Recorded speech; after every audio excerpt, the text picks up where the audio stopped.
Hello, everyone. My name is Kaylee Isaacs. I'm the founder of the Awake Network, and I'm so pleased to be introducing this live call with you today. We'll be exploring practicing compassion, an antidote to these challenging times, with one of my favorite teachers, Thubten Jinpa. Jinpa is a leading teacher of compassion who bridges Eastern and Western and ancient and modern approaches to understanding and practicing compassion. He has a unique background serving as the principal English translator to His Holiness the Dalai Lama since 1985 and was trained as a monk at the Sartse College of Ganden Monastic University and also holds a BA in philosophy and a PhD in religious studies from Cambridge University. He's the author of A Fearless Heart, How the Courage to be Compassionate Can Transform Our Lives, and is also the principal creator of Compassion Cultivation Training, CCT, which he developed while at Stanford University in 2009, and is now offered through the Compassion Institute, which he also co-founded in 2017. And in addition to the Compassion Institute's traditional 8-week training, Jinpa has just finished creating a new shorter 2-week online class called Building Compassion from the Inside Out to support people in all walks of life in discovering more meaning, purpose, and joy in their lives through compassion training. Thank you so much for joining us, Jinpa. I think you're still muted. Thank you. Thank you for hosting this, Kaylee. And so before I turn it over to you, Jinpa, I just wanted to share a few more details with the participants watching. I wanted to let everyone know that we'll have translations into multiple languages up on the recording of this video through the subtitles on YouTube shortly after it closes. And if you're looking for closed captions in English, they are currently available in an automated form on this live call. So thank you for your patience for the recording. And thank you to everyone who wrote into our pre-Zoom survey. It's been very touching to read all of your questions, and it's really helped to inform the tone for this call today. Jinpa will begin in just a few moments by leading us in a short 5 to 10 minute guided meditation.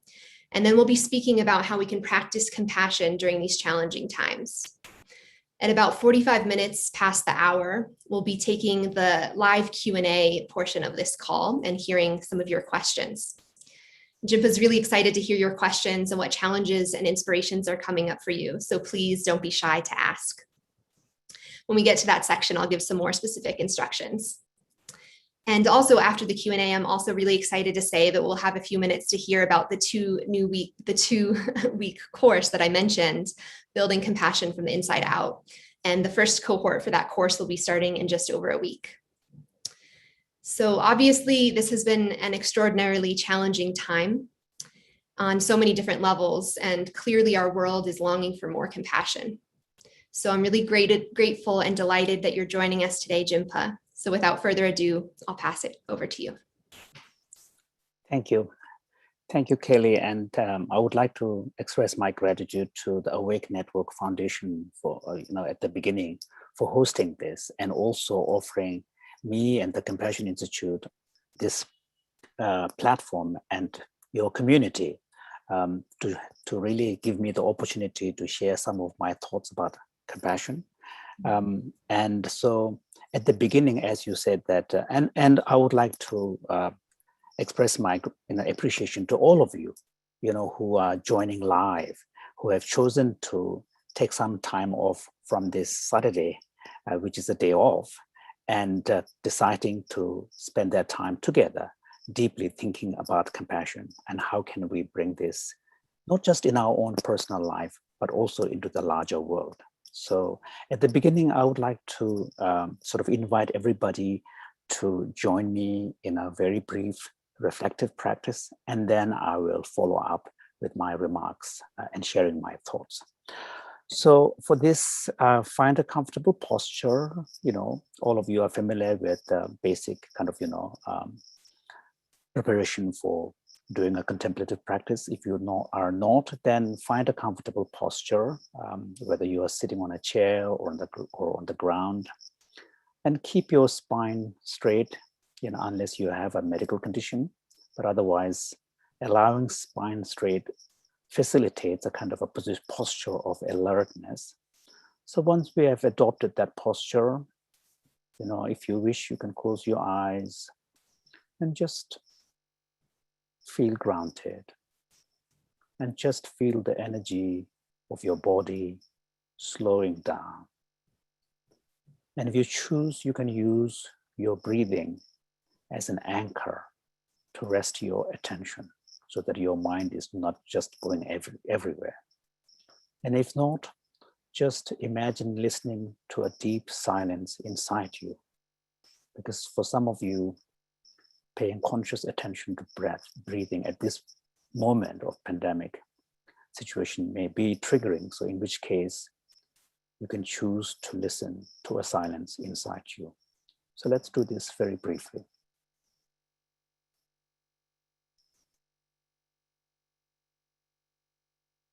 Just feel the energy of your body and mind slowing down.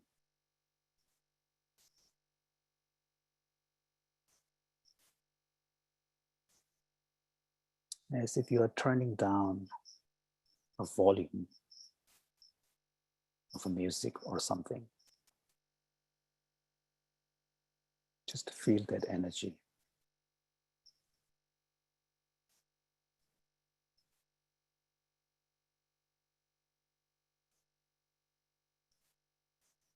And see if you can sense that emerging peace inside you, a kind of silence, serenity.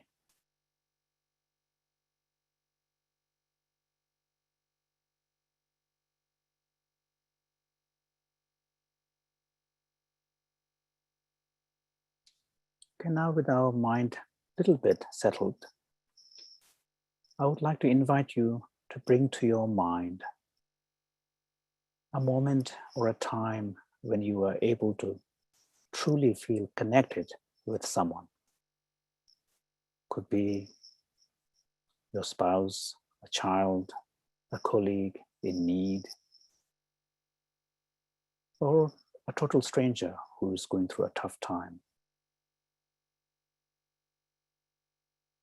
And if no specific memory comes up, that's also okay. You can bring up an image of a suffering right now. There is no shortage of such memory right now.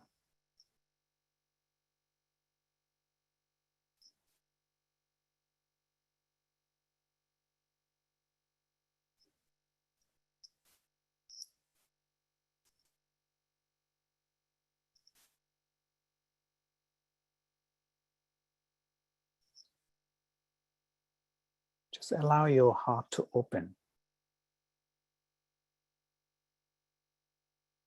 Sense that connection you feel.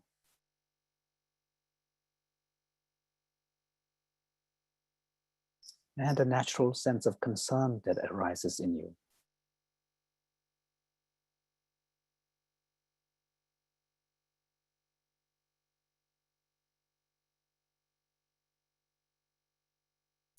This capacity to care for someone is really coming deep from within. It's a natural part of who we are.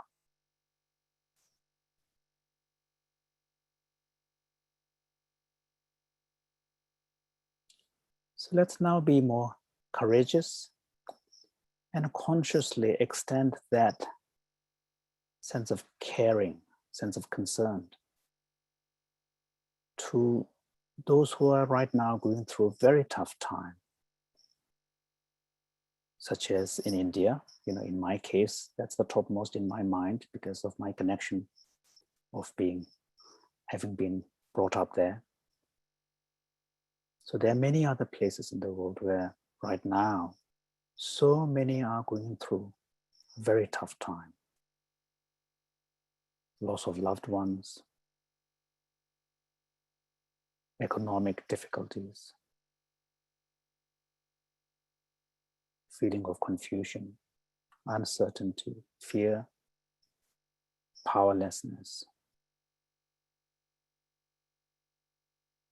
We can do this. Let's open our heart and extend that sense of concern that we are naturally capable of. And silently offer the phrases, may you find courage. May you keep your hope. May you overcome your current suffering.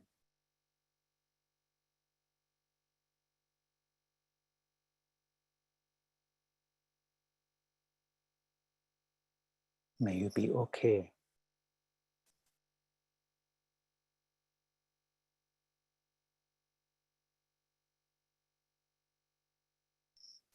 So let's now include the entire world, where everybody, every part of the world is still going through a very difficult time. This is a shared human experience of suffering at the collective level, individually, and at the level of society as well. And let's include ourselves in this group and silently offer, say the following phrases. May we find courage. May we retain our hope. May we overcome this current suffering.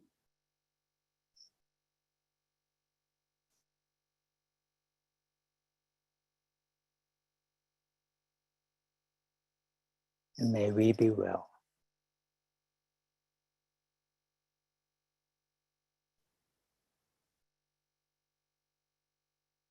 So let's stay a little with the energy of these thoughts.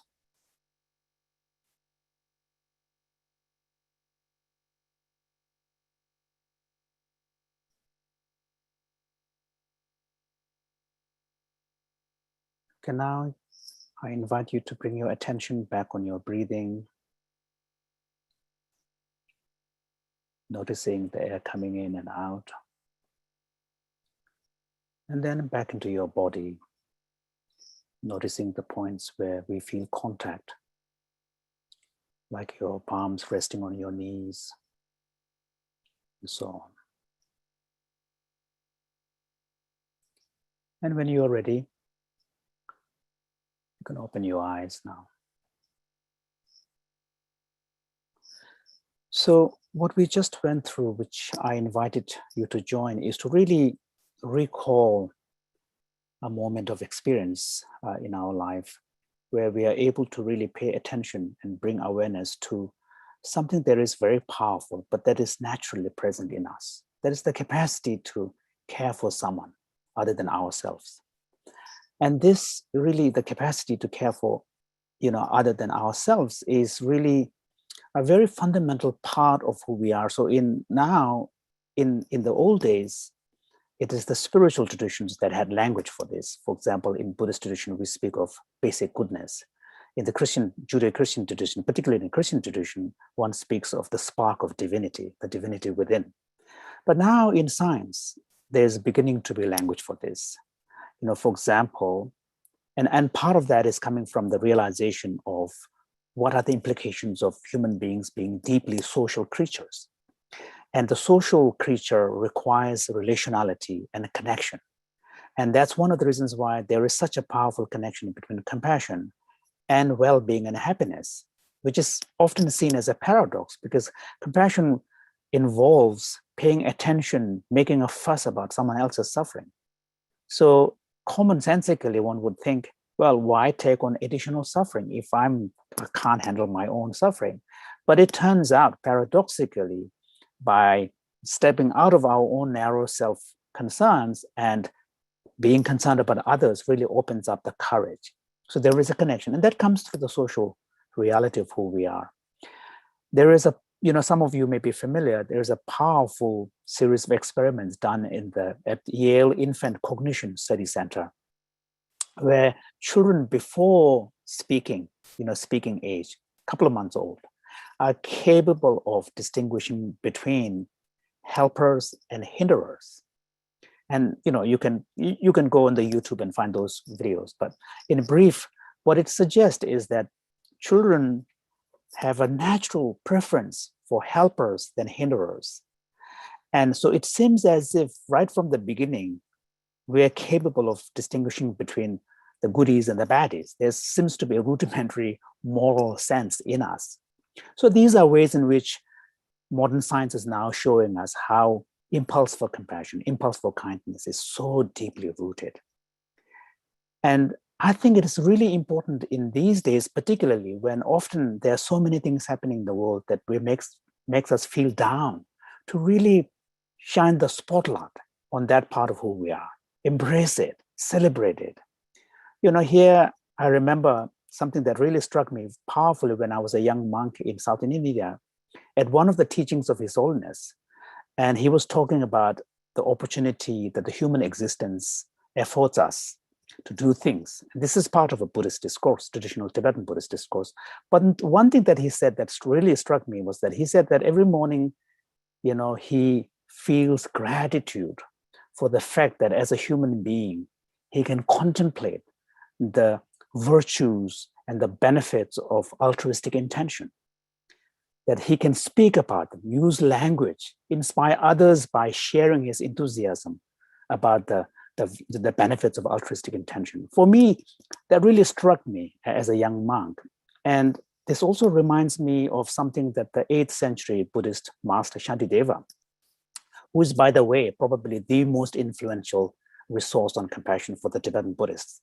His book, Guide to the Bodhisattva Way, is a real classic. I had the privilege to memorize this text when I was 12, 13. But in this text, he says that the Buddhas have contemplated for eons. And one thing they have found, is that altruistic intention alone is the highest source of benefit.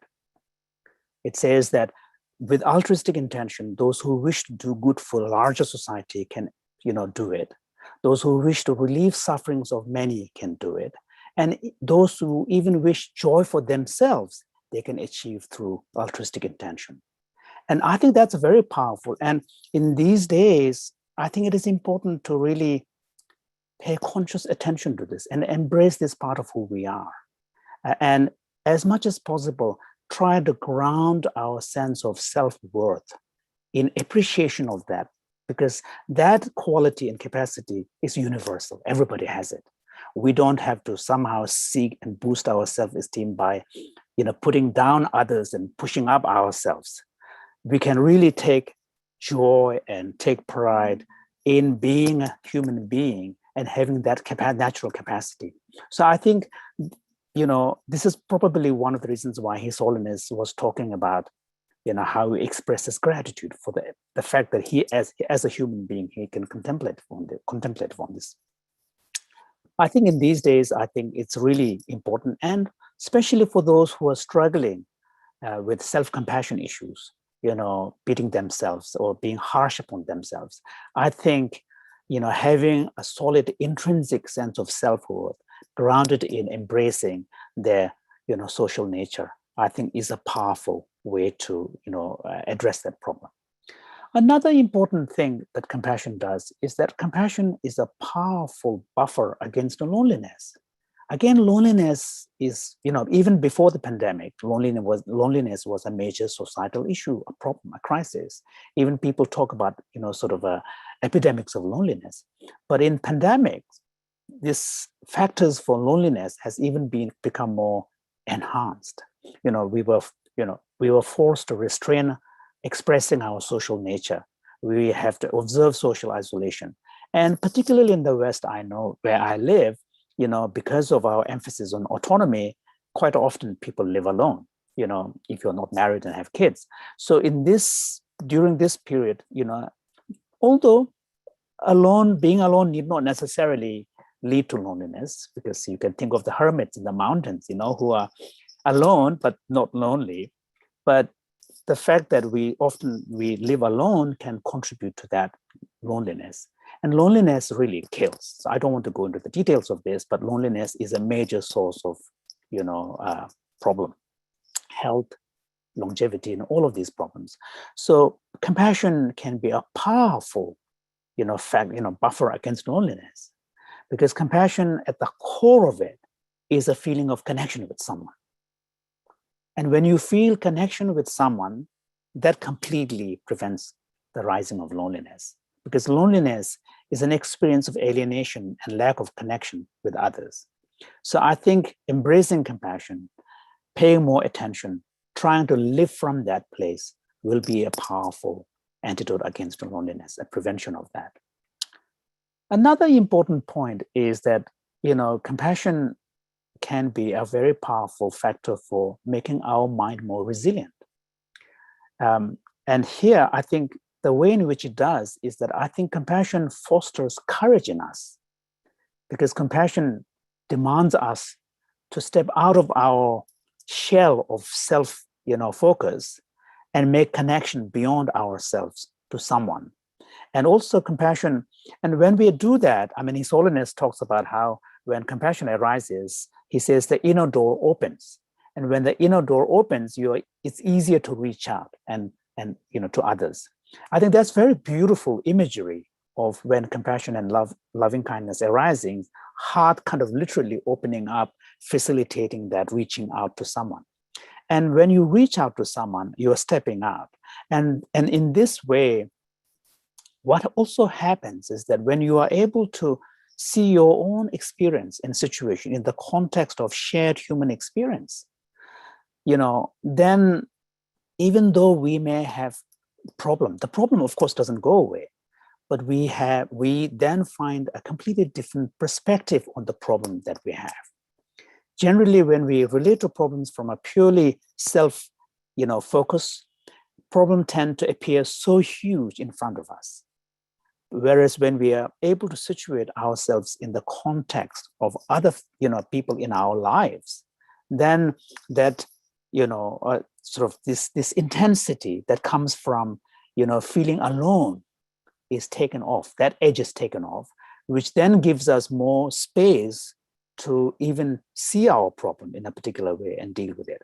And therefore it fosters resilience and courage. So that's a very important, factor that I think is something to keep in mind. And then the third thing is that, and for me, one of the most important things that compassion gives is a sense of purpose and meaning. And, we deep down, the science says we are rational creatures, we're emotional creatures, we're social creatures, but I would argue we are also meaning-seeking moral creatures. And that this is true is because many of you who unfortunately if you happen to ever work in a workplace where you find conflict with your own personal values, just imagine the pain that you have experienced. And that pain is coming from the fact that you have a set of values and then the workplace is coming up against that. This is a powerful indication that we are moral beings. Values matter to us, and values and meaning, and often people would rather give up high-paying job to find another job where they can find more meaning and purpose. This is not being irrational. This is being actually smart, because we are meaning-seeking creatures. And there is nothing more powerful than, embracing compassion to open up that space for greater meaning. Because the meaning really comes from finding our own sense of worth through the experience of service, the practice of service. This is one of the reasons why, the most spiritual traditions, ancient traditions, encourage generosity and service. They have hit upon powerful insights of human experience. So for me, I think of all the virtues of compassion, the sense of purpose it brings and the meaning that it fosters is for me the most powerful one. And then finally, one very important factor of compassion, which we really need right now, is that compassion can bring a kind of a clarity when we are experiencing emotional and moral confusion. And right now, many people are. During the pandemic, there were many who were unfortunate suffered economically very deeply. I mean, I have family members in India, I have family members living in New York, some of them driving yellow cabs and so on. And, I know that, people have experienced economic dislocation in disproportionate way. But many people actually have made more money, saved more money. Like, the simple fact that we couldn't go out and spend, in restaurants and stuff. So, and then some of us who have been in the more fortunate camp of not suffering immediate drastic economic devastation probably feel guilty. So there's a kind of a confusion. And furthermore, in the wake of new awakening of social justice issues, systemic biases that are being revealed, the law enforcement brutality that is being revealed. And on top of that, the acrimonious discourse that is happening in the extreme political division that is being seen in different parts of the world. I think many of us are feeling confused. How am I supposed to even think about these things? And on our own personal level too, sometimes we feel morally confused.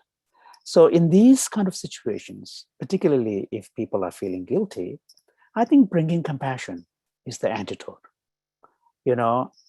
Guilt is a funny sentiment. Guilt is a powerful moral sentiment. It is important. People who cannot feel guilty can be dangerous. But on the other hand, if you stay in the state of guilt for too long, then it becomes dysfunctional, because guilt is, by its very nature, self-focused. It's about yourself. It's about your discomfort, moral discomfort. So if you embrace compassion, then the guilt can become a powerful motivation to reach out and help. And generosity is the powerful expression of that compassion. So you can transform the feeling of guilt by compassion into a generous spirit. And some people are in a position to share financially, other people are not so, but then you can share by paying attention, offering services, helping.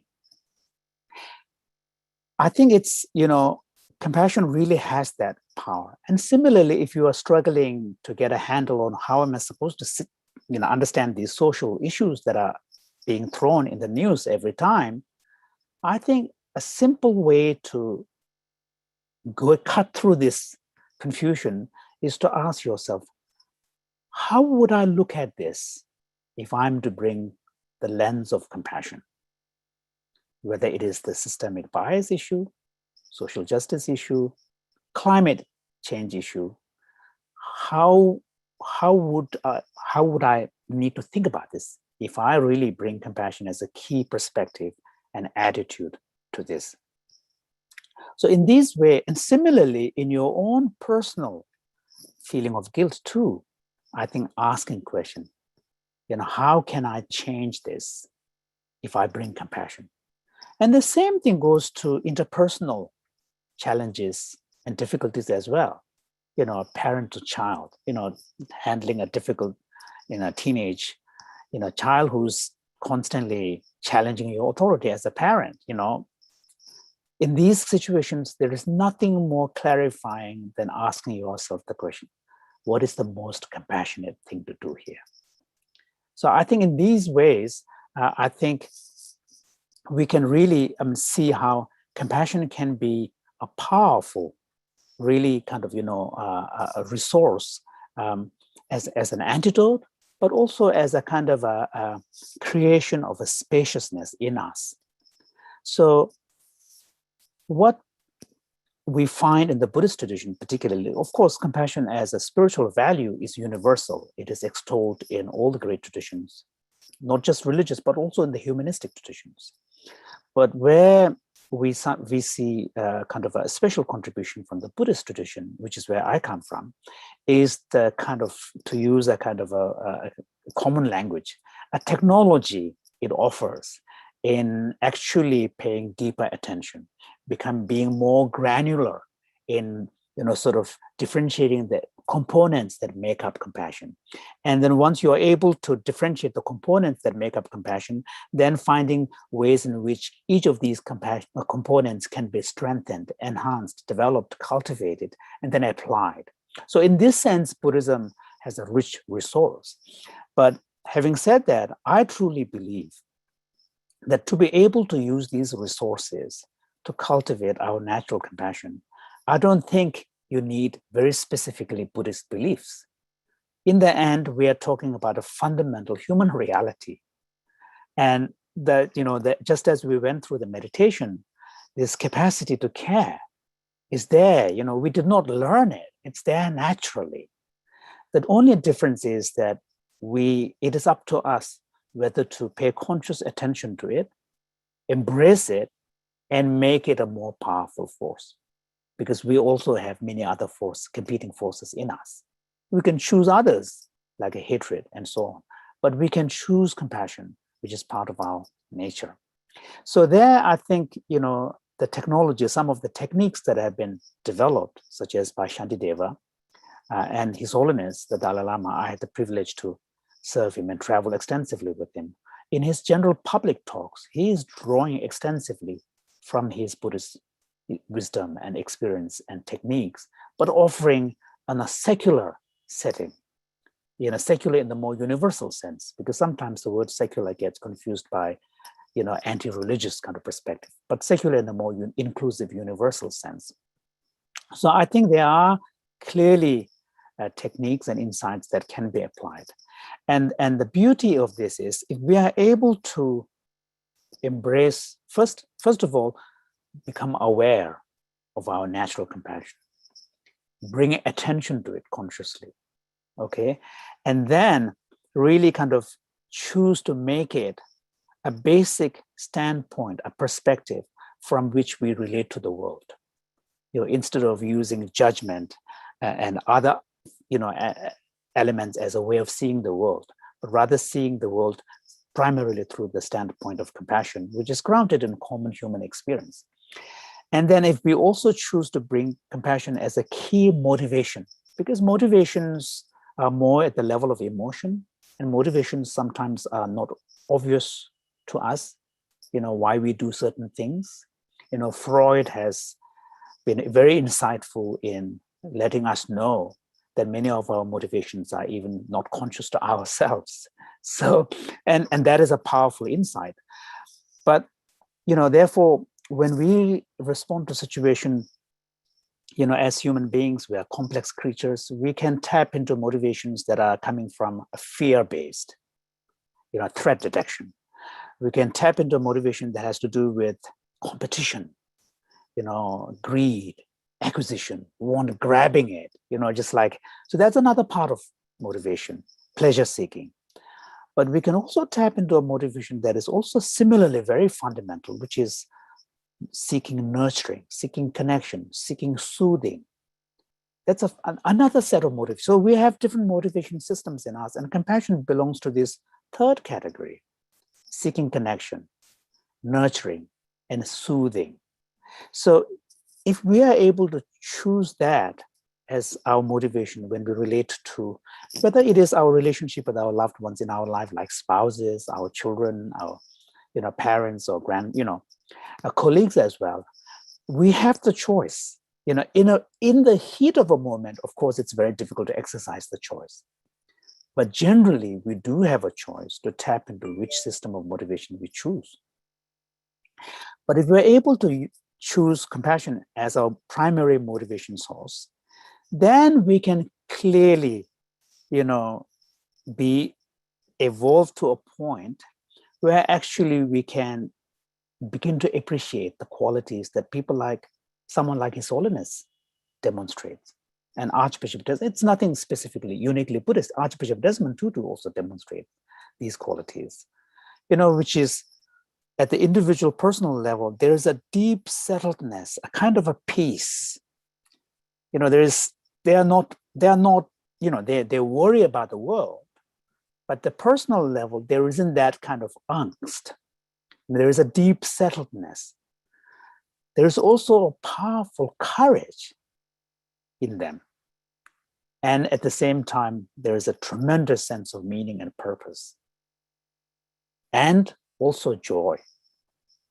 So those are there. And here, it reminds me of a beautiful verse in one of the Tibetan teachings text, especially in the mind training tradition, where Master Atisha says that, for someone for whom, whether you're in a hostile environment or a friendly environment, the conditions which normally give rise to strong negative emotional reaction, if anyone who is able to see these situations as a source of spiritual learning, such a person can find joy no matter where he or she is.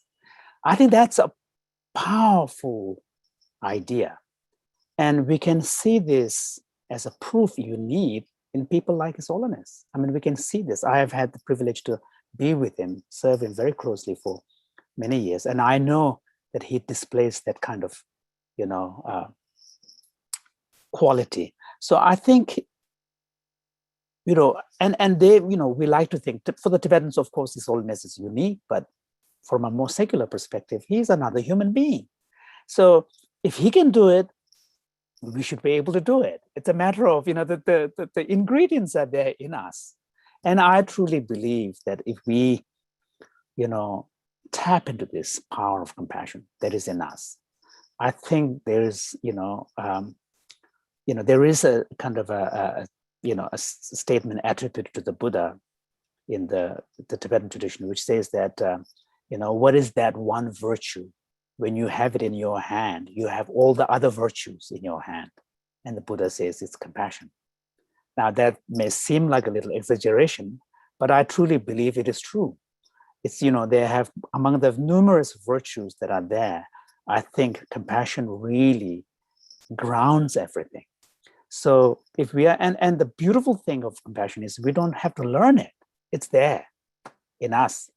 We do need to train it to be able to make it more intentional, bring it, more conscious, and also bring awareness to it. But as an impulse, the mental quality itself, it is there in us. So I think,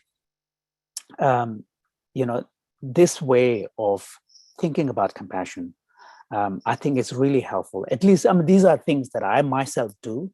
And, I am no longer a monk.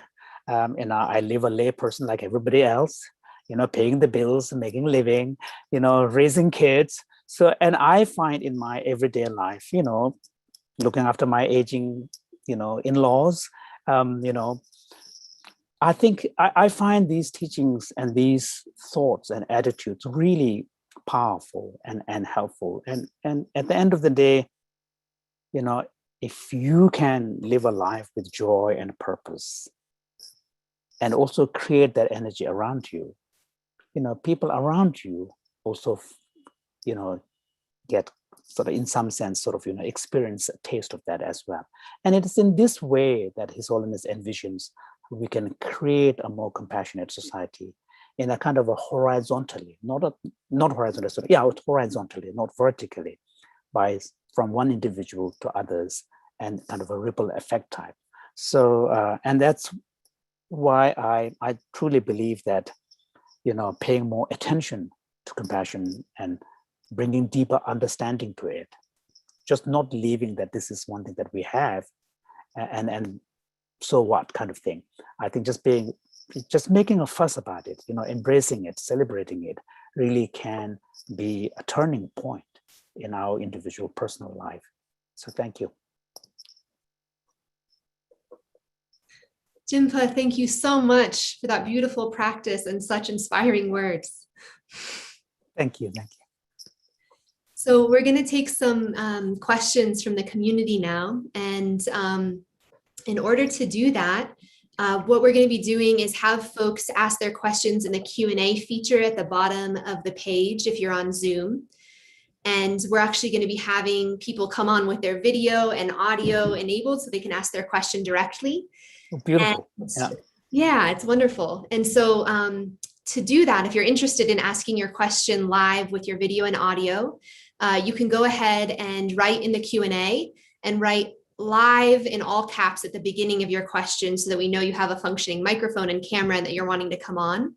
Then write your name, where you're from, and finally your question. And so we'll be sorting through those and bringing a few folks on in just a moment.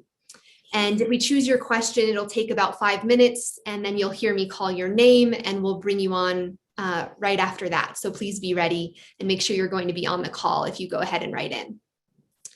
And so as people are writing their questions, I'll go ahead and read a question for you, Jinpa, that Sandra wrote in through our pre-Zoom survey before this call.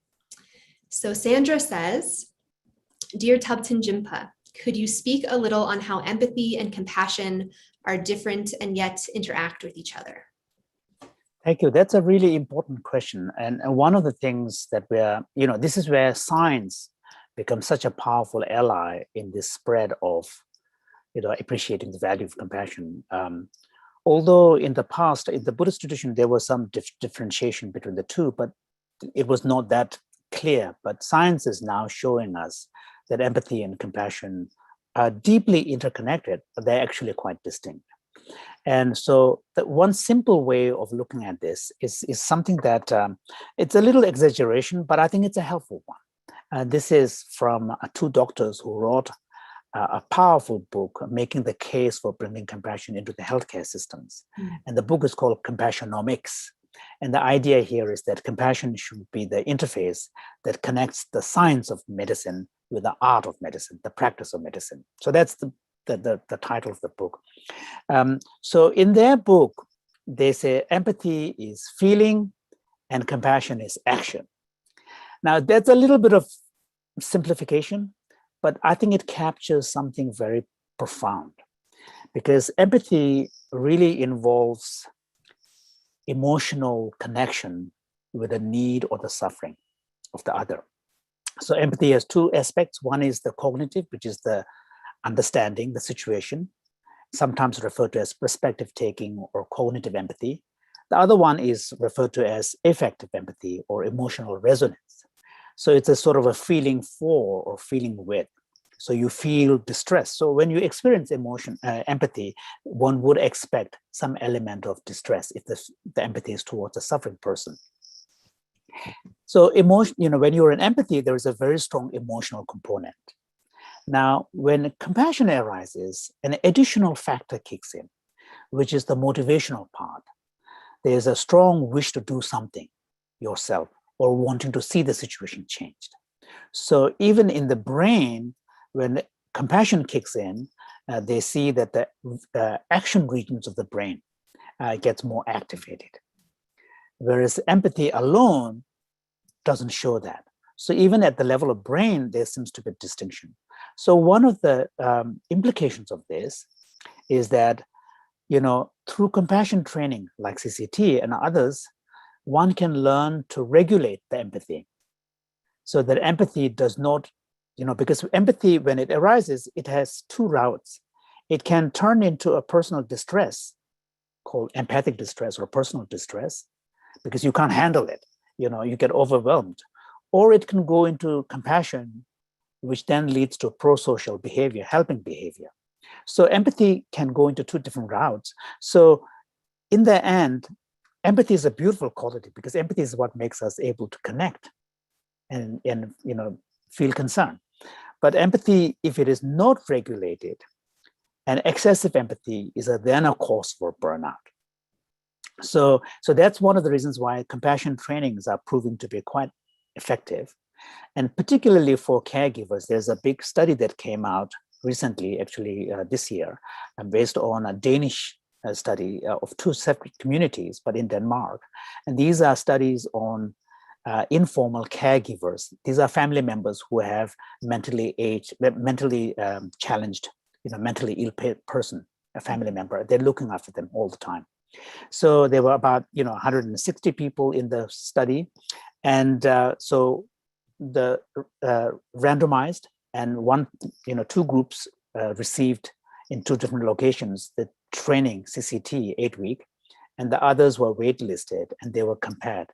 And to cut a long story short, the result was those who have taken compassion training, they scored quite high again on protection against depression, anxiety, and stress. And not only that, but also that effect was noticeable 6 months after the training was over. So you can see how some way learning skills and insights to regulate that empathy, but not using suppression, because sometimes, like the physicians, they use suppression as a way of protecting themselves. And the suppression then can be another factor for burnout. So there are three main factors for burnout. One is emotional exhaustion, which is excessive empathy or being overwhelmed. The other one is depersonalization, where you choose the opposite, which is to suppress your emotional response and turn the patient into a number, patient in room 4 or whatever it is, and not making the human connection. And if you do that day in and day out, that is also leads to a condition for burnout. So this is called depersonalization. And the third is a sense of powerlessness. So not having enough agency, feeling of agency. So empathy and compassion distinction is really crucial. But I notice sometimes, one or two of my colleagues, because of this, seem to be, presenting this case in a way that could be misunderstood as giving empathy a bad reputation, which I think is not a skillful way, because without empathy, I don't think there is a route to compassion. So empathy is what opens us to compassion, because empathy allows us to feel concern. So, but on the other hand, excessive empathy, unregulated, can also be a source of suffering. And if you get emotionally exhausted, then you are no longer available for others. So I think the ability to regulate makes a huge difference. But this is a very important question. Thank you. Thank you, Jinpa. I'm just looking there's a lot of questions coming in right now. So let me take a look and see what we have here. It looks like Julie from Durango, Colorado, we're going to ask you to come on. So in just a moment, you should see it ask to enable your video and audio, and please press yes when it asks you, and you'll be coming on in just a moment. Julie from Durango, Colorado.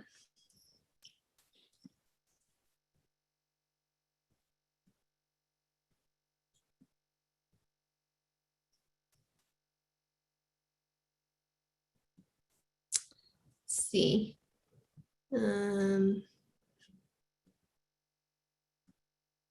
Yeah, I can see. Okay. She's popped up. The mic is muted, yeah. There we go. Hi, Julie. Thanks for joining us. Hello. Hello. Thank you for having me. Hi. Thupten Jingpa, I thank you so much, and I really appreciated the Science and Wisdom of Emotion Summit. Also, that was aired recently. Thank you. So my question is, I'm a therapist and I work with children and teenagers, and I'm seeing a lot of despair and depression.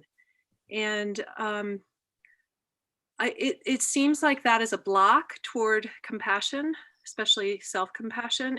And sometimes there's not even enough energy to, even generate trying to tap into that. So I wondered if you had any suggestions or ideas about working with that energy.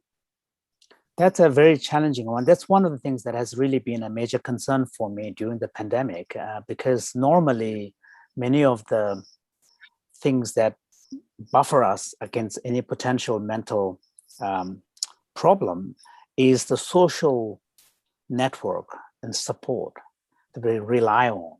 So especially at a young age, that's why the friendship is so crucial, and acceptance among the friends and so on. And the pandemic has prevented that opportunity. So, and sometimes, when these kind of situations happen, I don't know. I mean, the thing is, asking them to use their mind again, even further is more of a challenge than actually kind of a source of strength. So I think maybe, one of the things that you could do is to see if there are ways in which you can use visualization.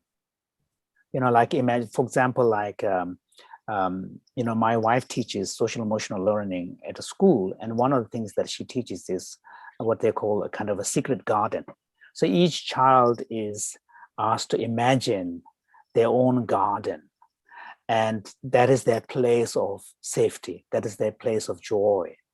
And then children can be very imaginative, and since it belongs to them, they don't have to share what's in it, how it looks like, I think. And so that kind of teaching using imagination may be one way of doing it, because you are asking them to use their playfulness. And in the Buddhist tradition, we also use visualization a lot. And visualizations with certain types of colors and so on, but we don't need to do that. But I think inviting children to create their own safe, quiet zone, and once they're able to do it, then every now and then when they're feeling distressed, invite them to go back there, just rejuvenate and find, ground themselves. That's one way of doing it. But then, of course, as children get more and more vaccinated, then I think parents should really allow real physical interaction, because nothing beats physical interaction in terms of giving that sense of support, sense of security, sense of acceptance, and not feeling lonely. At that age, I think, thoughts and ideas alone is not going to do it. I mean, as we are older, then of course we have learned to, apply our thoughts. But at the young age, I think it's really the social experience. But at the moment, of course, it's a challenging one. But during this period, one important skill that you could teach them is some ability to self-calm themselves through, breathing, or even just some physical movement, as well as visualization. I would, if my children were small right now, I would do that,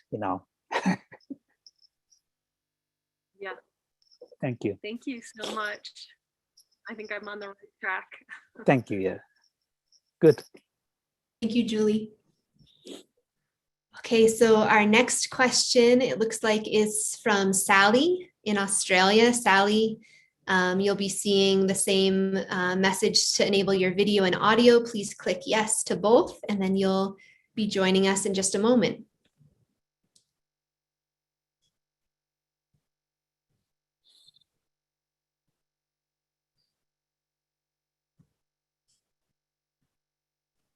Yeah. Hi, Sally. Hello. Thank you so much for hosting Awake Network. It's a deep honor to be with you. Thank you so much for your time, for sharing with us. My question is, I sometimes struggle to, with certain people in certain situations where I feel like there is a great deal of harm and suffering being caused towards people and also towards the environment. I find myself, when I really try to hold compassion, underneath it is quite strong aversion.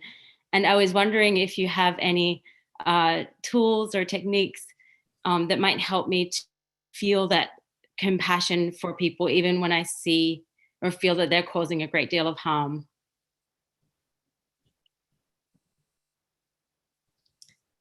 Oh, Jinpa, it looks like you're muted. I just, something happened with the hosting and co-hosting type.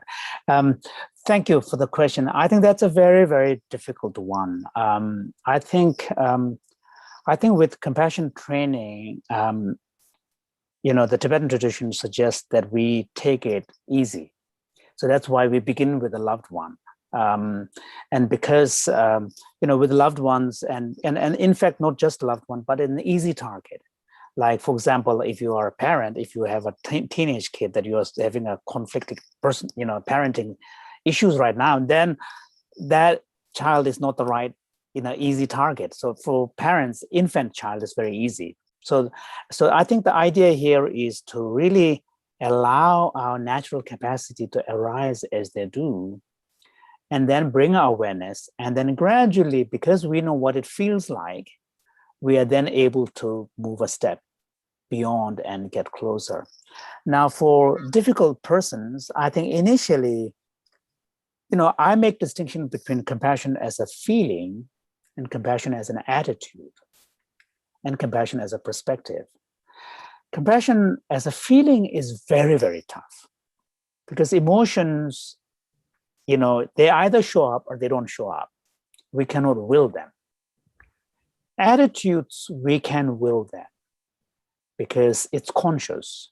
And even though it may not immediately arise, but choosing to adopt a more compassionate and understanding attitude, then attitudes may show. So I think with difficult people in our life, and of course, during the last administration, in the US, many of my friends had huge issues with what was going on. So I think in those kind of situations, I think working at the level of attitude first is a better strategy, because otherwise, if you expect the feeling to arise, the bar gets too high. Yeah. And in any case, the feelings, there's a reason why, compassion requires a concrete human being initially when it arises. As it evolves, I think it's more like a justice, the idea of justice being blind. It doesn't, so similarly, highest form of compassion is really not directed towards any particular individual. It's a universal compassion. But to get there, we have to go through the concrete steps. So I think working at the level of difficult people right at the beginning is just too tough. So there, I think, bringing compassion attitude and reminding yourself their humanity, shared humanity. They're too, a lot of people do things not because they are evil by nature, but they don't know a better way of doing things. And so I think just, this is where Marshall Rosenberg's kind of, insight that, any strong emotion is an expression of an unmet need is a powerful idea. I think just being those kind of understanding helps us. So we don't want to condone the action. So that's the important one, because sometimes people coming from the Buddhist influence tend to think that we should be like a kind of okay with anything goes, but that's not true. We really need to stand firm, oppose the injustice, but from a place where we don't forget the humanity of the people that we are opposing as well. So I think working initially at the level of attitude is probably a smarter way. That's wonderfully helpful. Thank you so much. Almost a compassion and attitude as a starting point. I'll work on that. Thank you so much. Thank you. Thank you. Thank you, Sally. That was the question we heard echoed by a lot of people in Oh, wonderful. Yeah. And so we have so many questions coming in, but I see we're also at the end of the hour. And so, Jinpa, I was wondering, I had let people know that we'd be able to hear a little bit about your course. And so I was wondering if we might be able to take a moment for that, and if you'd be available to stick around. Sure. Maybe one or two more questions after that. Definitely. Okay, thank you. So yes, I wanted to take a moment to share a little bit with those watching about your course, as I'm sure people are appreciating learning from you on this call and wanted to give another way that folks might continue. And so I know that in addition to your 8-week compassion training course that you created at Stanford, you've also created this 2-week course that you're offering that's very, very accessible to folks, both in the amount of time that it takes to do and this wonderful sliding scale way that you've set it up so that it's very accessible financially, and that it includes both sessions throughout the week as well as a live call aspect and interaction as a cohort, and that'll be starting on the 31st in just over a week. So I'd love to hear just a little bit from you about the course and what inspired you to create it, so that we can share that information with everyone. Well, thank you so much, Kelly. The reason why I created that course is because, of course, as you mentioned, I developed the 8-week CCT, but the 8-week CCT demands a lot of commitment time-wise. So it's a 2-hour session once a week over a period of 8 weeks. So I found that, for quite a lot of people, just the commitment of time over that period at a fixed time was a major obstacle. And secondly, because these are given by live teachers, who also need to be present, there's for quite a lot of people, it's also affordability issue as well. And then furthermore, the 8-week classes also involve quite a lot of contemplative practice, because it's really a comprehensive, kind of a spiritual cultivation journey. So I felt that maybe what is needed for a lot of people is a kind of a more accessible kind of, you remember those books called, Made Easy, something made easy, kind of, Einstein's theory of relativity made easy kind of type. So I thought, if I can develop a course that would really not demand too much, contemplative practice time, and that can be, the courses themselves can be done by individuals at their own leisure and pace. But at the same time, it brings a comprehensive focus on compassion, so that by the end of it, individuals will come out thinking, yes, I know what he's trying to say. I know this thing. And so it's almost like kind of coming out of that course, you would see yourself in a new light. You will recognize qualities in you that you haven't paid much attention before. Mm. So it's a 6-part course. The classes themselves are not very long, about 45 minutes long, the actual talk itself, followed by a Q&A recorded. And then there are supporting material that we recommend. Again, some of them are audio meditation guides, but it's up to the individual. But it builds over. So for example, there are actually 6 sessions, but split. And I really wanted to deliver it as a cohort system design, because the idea is a large part of the compassion experience is relational. Mm-hmm. And as much as people can be part of a community, sharing a common journey, and they could be a horizontal peer-to-peer learning, then that experience becomes very different. And so this is how it has been designed, so that we pace it over a period of 2 weeks, and at the end of which the participants will have a chance to sit down with me for 90 minutes or something, and to really go through the questions they have in a kind of a more in-depth way. So I look at, the first one is a connection between compassion and happiness and well-being. That's an important one. And second is, how we experience compassion when it naturally shows up. So there are three modes of compassion. One is compassion for others, compassion from others, and self-directed compassion. So those are, they are all the same impulse, but they are, experienced differently. Mm-hmm. So looking at this. And then the third class session is really about looking at the fears and blockages that we bring, some of which are cultural, some of which are personal, because each of us has very different personal experience of growing up. So, and we are human beings who carry the conditionings of what we went through from childhood up to now. And because of this, we each have our own narrative and story.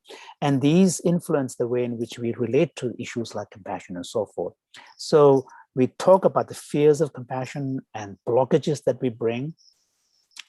And then finally, in session 4, we ask the question, we step back, go to the head and ask, what exactly is this thing called compassion? So this is really a kind of a definition, what compassion is and what compassion isn't. And then in session 5, we finally talk about the compassion training. How can we then bring a more systematic approach to now making this more conscious? And then the session is now practical, kind of tools that we can adopt in our day-to-day life. How can we make this a more active force? Because unless we do that, we tend to leave it at the level of response, which then becomes, at the mercy of a situation. The situation triggers, we feel compassionate, and we do something. If the situation doesn't trigger, then we move on. But we can choose to make it a more active force, so that we can relate to situations proactively by using compassion. That really changes. And this is where the difference lies between someone who has gone through the training and paid attention and someone who just lets compassion show up and then move on. So I think, so that's the final session.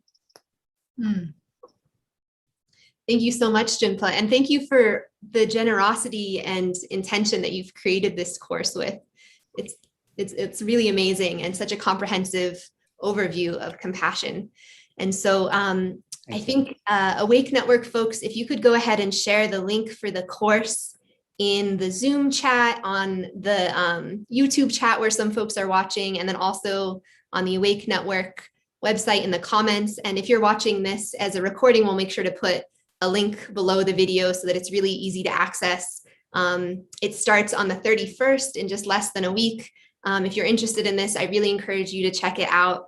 There is a limited size for the first cohort and for each cohort because, as Jinpa mentioned, the interactive aspects of it to keep a sense of community and allow that to happen. So if you're not able to get into this one, there will also be a waiting list, and those the next cohort times will be coming out soon as well, in case you're interested in attending later. And then the course platform that the Compassion Institute has developed facilitates a kind of a peer-to-peer sharing, so that I think there's as much as, there's a learning going on, but also in some cases, the most interesting learning and meaningful learning happens from peer to peer. So that, the platform facilitates that as well. Yeah, so for those of you that want to check that out, you'll find the links now. They should be in all those different chats. And again, we'll put them on the website as well. And so it looks like we have one more question. Sure. I'm going to read it here from, this one's not going to be, it is going to be live. We couldn't find her before, but it looks like we've found Barbara from Geneva, Switzerland. If you're hearing me say this, we're going to bring you on in just a moment. So click enable to video and audio when asked, and we'll see you in just a moment. Here she is. Yes. Yeah. Hi, Barbara. Thanks. Hello. Thank you so much. I'm very grateful for your wisdom and for your practice. And I'm also very grateful for this general offering from the Awake Network. And my question is, what is your experience? How can we facilitate cultivation of collective compassion and collective awakening so urgent, necessary these days? Thank you. Thank you. Thank you for the question. And also, let me take this opportunity to thank you all for, especially those who are joining from such a faraway places where I know it's very dark and late, and taking the time to be part of this community conversation. Now, the question you are asking is a very difficult one because, I draw my insights and knowledge and experiences and practical tools primarily from the Buddhist tradition, which is where I come from. And with the aim of, I see my role as someone who's translating across the traditional resource to the contemporary kind of society and need. But these traditions are really good when it comes to personal level development. Because there is a deep insight into the human nature, human psychology, spiritual potential, and all the rest. But traditions like Buddhism and other spiritual traditions has not much to say on how we can bring it at the level of a society, because we know systems are complex, and at systems level, we need to bring in complex causation principles. So I think it's a tough one, but my own sense is, for example, like through the Compassion Institute, what we are trying to do is we are trying to be very strategic. So we are going into healthcare, which is a world in itself, and trying to bring compassion in an explicit way in that community. We are going in education, particularly the teacher education, in collaboration with Colorado University and the Wellness Institute, the Rene Crown Institute there. And so we're being very strategic. And then also Compassion Institute has collaboration on law enforcement, bringing compassion into the law enforcement. So I think, I think it's going to be a complex process where nonprofits like Compassion Institute and others adopt strategic approaches to bringing into key sectors. Mm-hmm. But at the same time, I think we also need to develop a public discourse mm-hmm. where compassion as a principle really is constantly called upon. For example, like there was a parliamentary group in the UK. I don't know what happened later, but a question was raised about the potential of including, just as we include human rights, respect for human rights as a part of an evaluation method, we should also include compassion as an evaluation method for the veracity of a policy that is being adopted. Now, that means how does it affect disproportionately the poor and the weaker and unprotected? Because one important principle of compassion is, of course, compassion is needed for all beings, but if you take compassion seriously, you need to pay special attention to the ones who need immediately, the underserved, the poorer, the oppressed. So I think there was a suggestion. I think that was an interesting suggestion. So those things need to happen. And also my hope is that some of the fundamental assumptions made in structuring our modern society, I'm particularly thinking about modern Western society, which has been the model for many people, it has been powerful in bringing concepts like human rights and individual, freedom and so forth as part of structuring society. But it has not been able to bring more communal values like compassion mm-hmm. into the structuring of society. Mm-hmm. We see in Scandinavian countries some attempts to bring it so that you do it through a more equitable taxation system, so that overall the general population do not suffer. So I think something like that has to happen, where compassion becomes an important consideration in the very decisions that are part of a policy making. So I think it has to happen at multiple levels, horizontally by individuals, bottom up from individuals, horizontally through these strategic approaches in the sectors, and then top down from policy and public discourse. But I think there is a new awakening. I think there is, and mm-hmm. I would argue part of the crisis that is being felt in the capitalist systems, democratic capitalist system, is partly the failure of not having taken compassion seriously. Mm-hmm. And if, and the democratic system, the liberal democratic system is the only viable compassionate system that is there, to be fair. But for it to survive, I think it now needs to take compassion explicitly. Because until now, it has taken aspects of it, like human rights, respect for individual, dignity of the individual, but it hasn't taken compassion explicitly.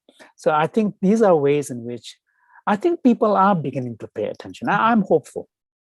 Yeah, thank you very much. As I mentioned, I'm based in Geneva, and you may know this week, actually, the World Health Organization is having its annual assembly. And I would only wish that they would be listening to us and they would bring the compassion into their leadership, for more unity in what is being discussed about the pandemic and much beyond, for the well-being of society and the planet.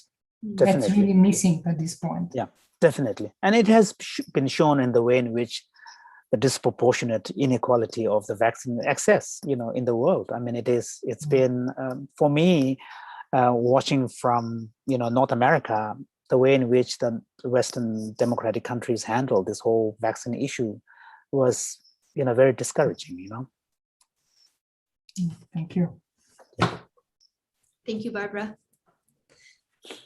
So it looks like we're a bit beyond time. And so I just wanted to say thank you to everyone for showing up and practicing together and exploring how we can bring more compassion into our lives. And an extra thank you to everyone for all of your dynamic questions. And of course, thank you so much, Jhumpa, for sharing your big heart and wisdom with us today. And are there any words you'd like to leave us with as we close? Well, thank you. I mean, let me thank you, Kaylee, and once again for really opening up the Awake Networks community to us, the Compassion Institute, and offering me a possibility to interact. I would also like to thank all of you who have joined, some of you from Australia, Europe, and possibly from Asia, where the time zones are really, weird right now. But this is, for me, it's very inspiring and encouraging, because it shows that there's this aspiration for a more compassionate vision of the world is universally shared.